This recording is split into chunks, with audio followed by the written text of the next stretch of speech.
Hello students, welcome to my YouTube channel physics by Verma sir. Student, आज हम solve करेंगे chapter 1 का additional exercise का 1.33। तो क्वेश्चन सुनिए। A particle of mass m and charge -q enter the region between the two charge plates initially moving along x axis with a speed vx. The length of the plate is capital L and an uniform electric field capital E is maintained between the plates. Show that the vertical deflection of particle at far edge of plate is QEL square upon 2mVx square. Student, situation क्या है? एक plate है जिसकी length है capital L. ये plate के ऊपर positive charge है, इस प्लेट के ऊपर नेगेटिव चार्ज है, और दोनों प्लेट के बीच में there is a uniform electric field, right. ये जो डिस्टेंस है, इस डिस्टेंस को मैं ले लेता हूँ कैपिटल वाई। ओके, ये दोनों प्लेट का मिड पॉइंट है और वो मिड पॉइंट से एक -q चार्ज Vx वेलोसिटी से एंटर करता है, ठीक है। ये प्लेट का नियर एज है, चार्ज पार्टिकल के नियर एज, और ये प्लेट का फार एज है, दूर का एज। तो ये नेगेटिव चार्ज पार्टिकल जब इलेक्ट्रिक फील्ड में एंटर करेगा तो वो पॉजिटिव प्लेट के तरफ अट्रैक्ट होगा और नेगेटिव प्लेट से रिपल होगा। तो जैसे ही चार्ज पार्टिकल एंटर करेगा वो पॉजिटिव प्लेट के टुवर्ड्स मूव करेगा। अब पूछा क्या है कि जब ये पार्टिकल फार एज पर पहुंचेगा, ये प्लेट के फार एज पर पहुंचेगा, तो उसका वर्टिकल डायरेक्शन में कितना डिफ्लेक्शन होगा। तो ये उसकी इनिशियल डायरेक्शन है और वो पहुंचता है यहाँ पर, तो उसका वर्टिकल डायरेक्शन में कितना डिफ्लेक्शन होगा, ये हमारा क्वेश्चन है। आइए देखते हैं इसका सॉल्यूशन। स्टूडेंट, यहाँ पर जो चार्ज पार्टिकल है that will be attracted towards the positive plate. Positive plate के वजह से, इनफैक्ट इलेक्ट्रिक फील्ड के वजह से इस चार्ज पार्टिकल के ऊपर फोर्स लगेगा, ठीक है। तो charge particle experience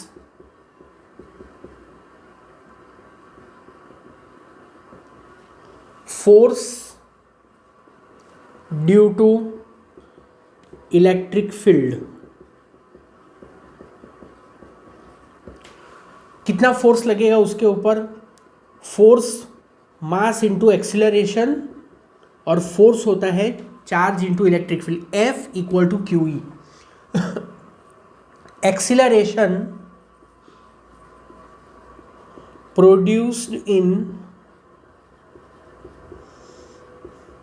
charge particle, charge particle में जो एक्सीलरेशन प्रोड्यूस होगा, तो ए को सब्जेक्ट ऑफ इक्वेशन बनाओ, A is equal to QE by M। Charge particle में इतना एक्सीलरेशन प्रोड्यूस हुआ।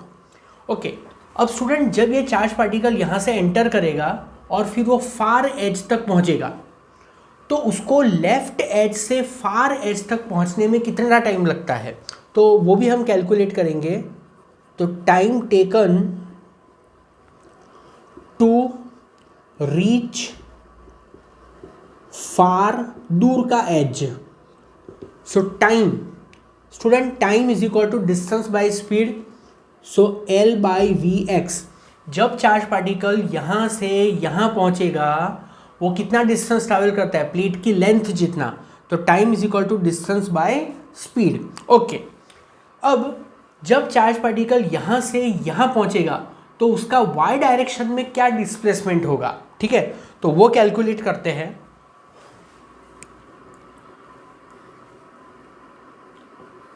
Deflection in y direction. तो y डायरेक्शन में डिफ्लेक्शन कैलकुलेट करने के लिए हम फॉर्मूला यूज करेंगे y equal to V0t plus 1/2 AT square. Actually ये d equal to V0t half A T square है। ओके, अब यहाँ पर जो v0 है वो v0 है उसकी इनिशियल वेलोसिटी। अब स्टूडेंट यहाँ पर वैसे वेलोसिटी vx है, पर ये वेलोसिटी तो x डायरेक्शन में है। हम कैलकुलेट कर रहे हैं डिफ्लेक्शन इन y डायरेक्शन, तो y डायरेक्शन में तो उसकी कोई इनिशियल वेलोसिटी है ही नहीं।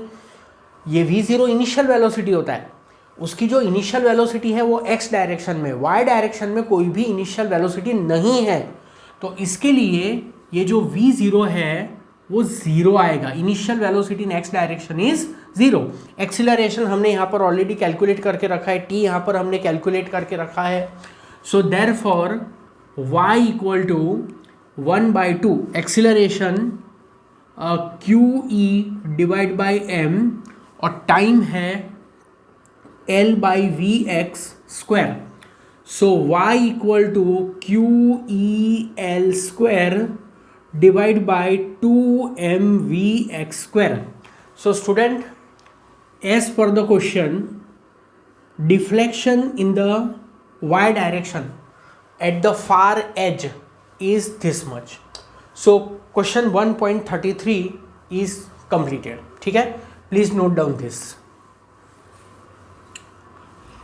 अब 1.33 से ही बेस, पहले मैं वो फॉर्मूला लिख लेता हूँ क्योंकि 1.33 के बेस ही 1.44 है, सॉरी 1.34 है।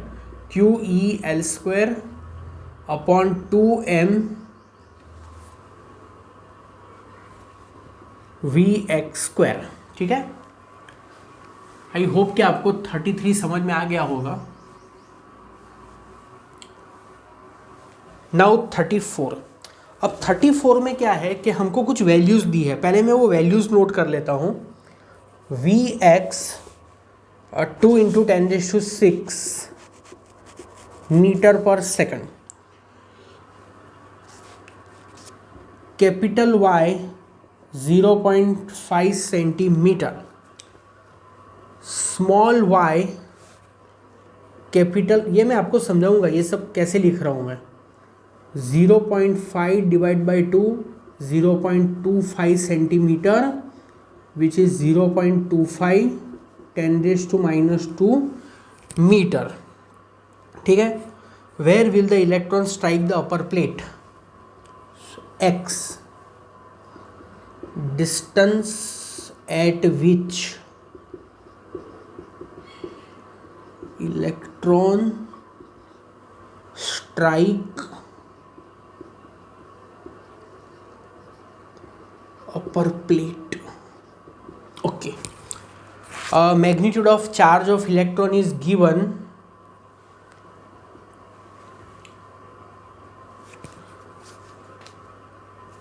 magnitude of charge of electron कितना होता है? 1.6 10⁻⁻19 coulomb, and mass of electron is 9.1 × 10⁻31 kilogram. Okay, तो क्वेश्चन सुनो। Suppose that particle in exercise 1.33 is an electron projected with a velocity Vx equal to 2 × 10⁶ meter per second.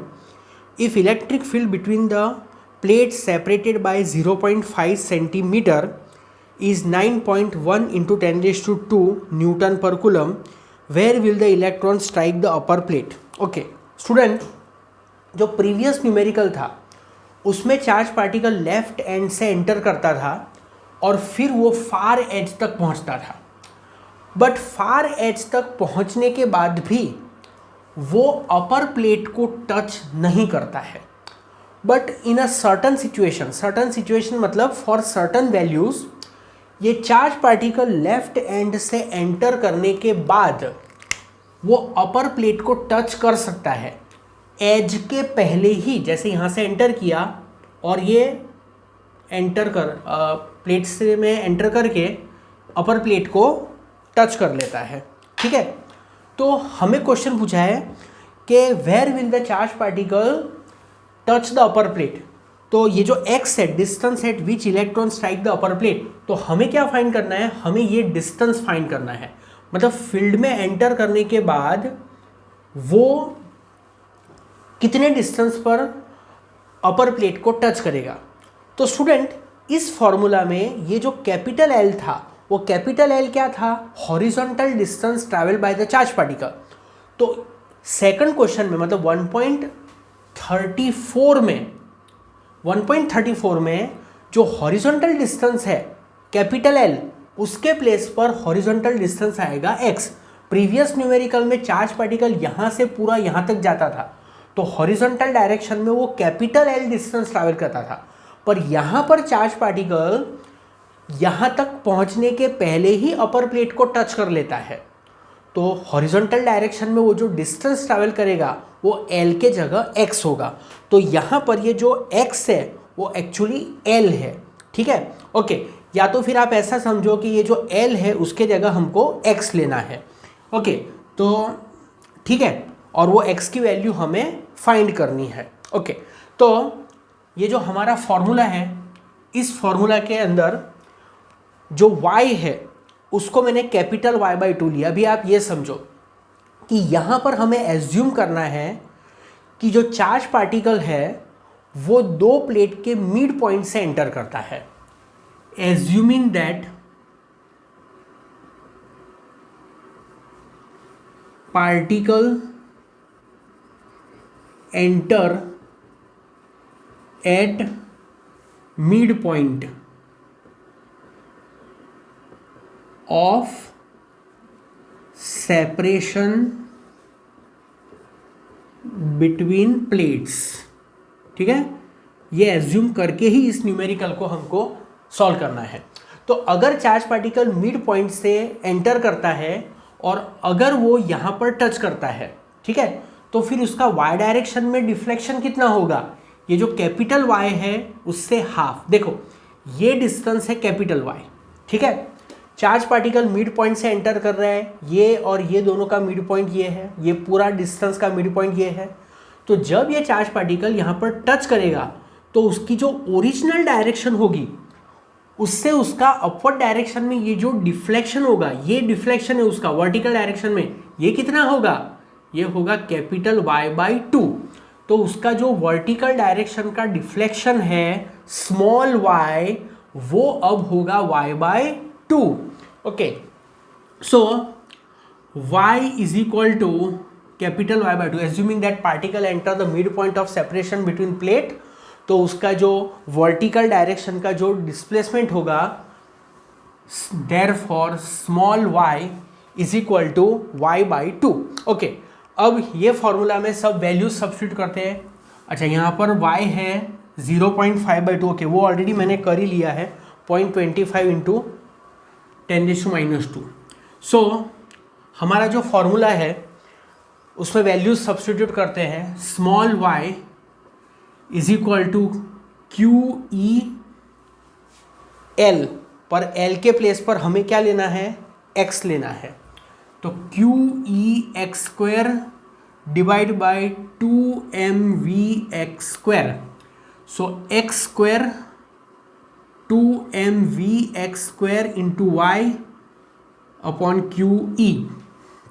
So value substitute करते हैं।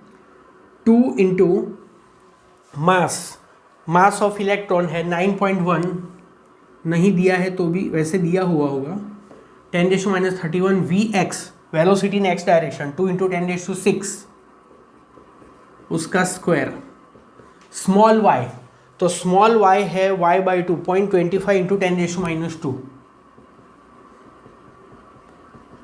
Divide by charge of electron 1.6 10⁻19, और capital E कितना है?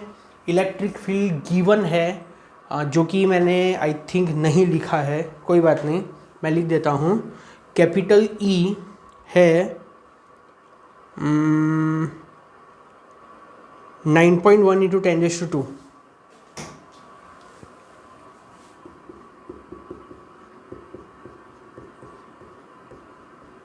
Newton पर coulomb.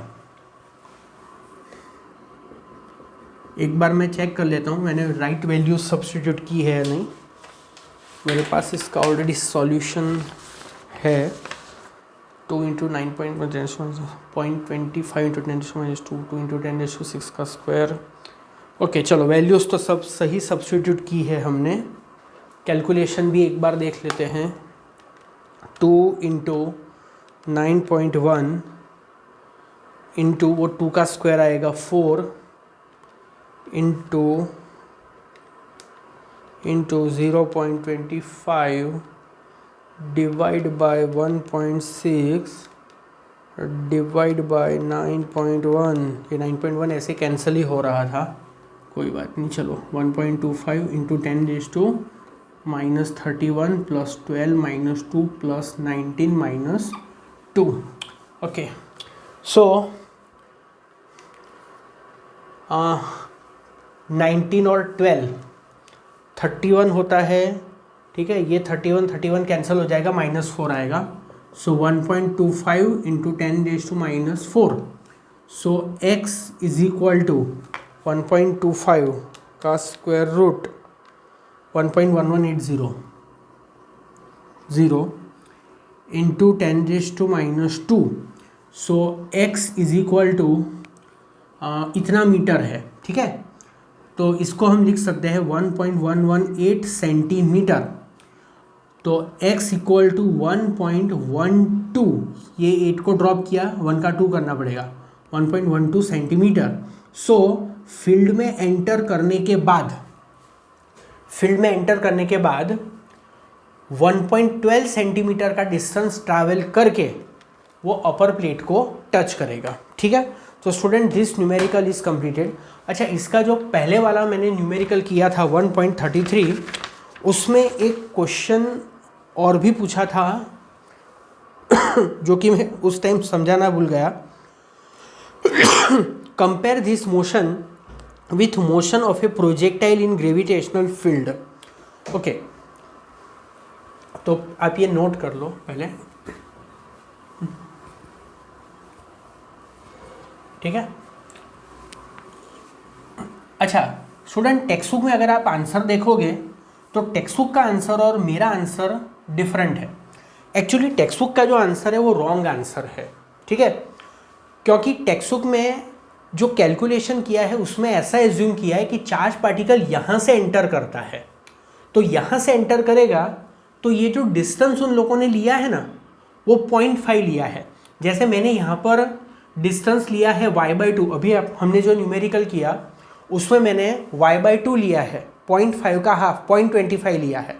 पर text book में उन लोगों ने ऐसा एज्यूम किया कि चार्ज पार्टिकल यहाँ से एंटर करता है, तो यहाँ से एंटर करके जब यहाँ टच करेगा तो उसका वर्टिकल डायरेक्शन का डिफ्लेक्शन कितना होगा, distance between the plates, that is 0.5 centimetre.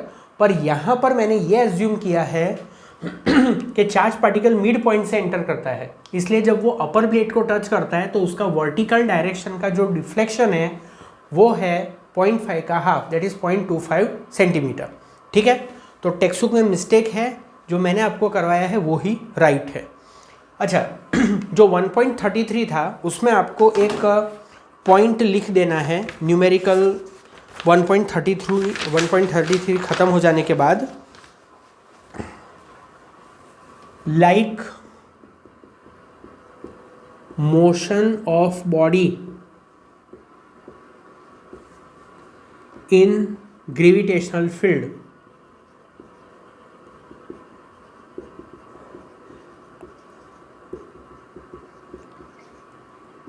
charge particle also perform projectile motion in electric field।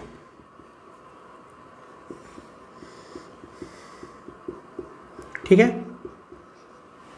Projectile motion कब होती है, जब भी कोई चार्ज पार्टिकल की हॉरिजॉन्टल डायरेक्शन की वेलोसिटी कांस्टेंट हो और वर्टिकल डायरेक्शन में एक्सीलरेशन कांस्टेंट हो। तो यहाँ पर भी ऐसा ही है कि हॉरिजॉन्टल डायरेक्शन में उसकी वेलोसिटी vx कांस्टेंट है और वर्टिकल डायरेक्शन का जो फोर्स है वो भी कांस्टेंट है। तो प्रोजेक्टाइल मोशन में भी ऐसा ही होता है कि हॉरिजॉन्टल डायरेक्शन में वेलोसिटी कांस्टेंट होती है, वर्टिकल डायरेक्शन में फोर्स कांस्टेंट होता है। इसके लिए जो पाथ है वो उसका पैराबोलिक टाइप का पाथ होता है, पाथ उसका जो होता है वो इस टाइप का होता है, ठीक है। यहाँ पर भी मोशन पैराबोलिक ही है, पर इस टाइप की मोशन नहीं है। यहाँ पर जो मोशन है वो इस टाइप की मोशन है, तो ये भी पैराबोलिक मोशन ही है। तो आपको ये स्टेटमेंट लिख देना है 1.33 के एंड पर कि like motion of body, motion of a projectile in gravitational field, आप ऐसा भी लिख सकते हैं motion of projectile in gravitational field, charge particle also perform projectile motion in electric field. Okay, so आज हमने दो बहुत ही इंपॉर्टेंट न्यूमेरिकल किए, 1.33 और 1.34। इसको अच्छे से लिख के आप इसकी प्रैक्टिस कर लेना। Thank you.